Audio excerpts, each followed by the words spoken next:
Vice President Kamala Harris unveiling her economic agenda today from Raleigh. Yeah, that's right. The Democratic presidential nominee addressing supporters at Wake Tech earlier today. It's the first time she's discussed her policies just days ahead of next week's Democratic National Convention. That's right. Meanwhile, her opponent, former President Trump, says that her plans will hurt the economy, not help it. NBC's Bree Jackson is in Washington with these details.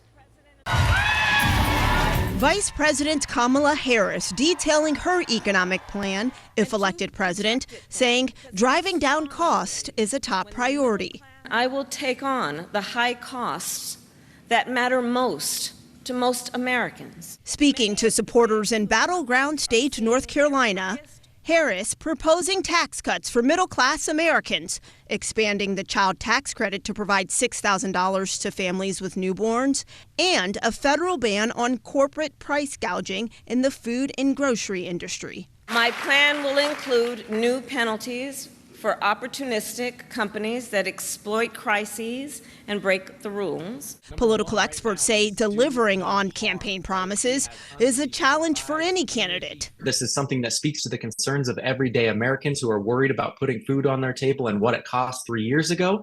But still, that's very, very different than getting a law. And even the law there would have loopholes. Former President Trump is convinced his political opponents' policies would hurt the economy. A radical left person wants to put price controls all over the place, which will end up driving up your prices, not down your prices. Trump says his goal is to lower energy prices by reducing regulations and allowing drilling on new land. I always say we have more liquid gold under our feet, more than any other nation. Polls show a majority of voters trust Trump over Harris when it comes to the economy. The vice president is seeking to close that gap as she lays out her economic vision on the campaign trail and at the Democratic National Convention next week.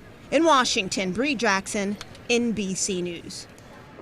North Carolina Governor Roy Cooper says he will be speaking at the convention next week, although we're not yet sure which day that will happen.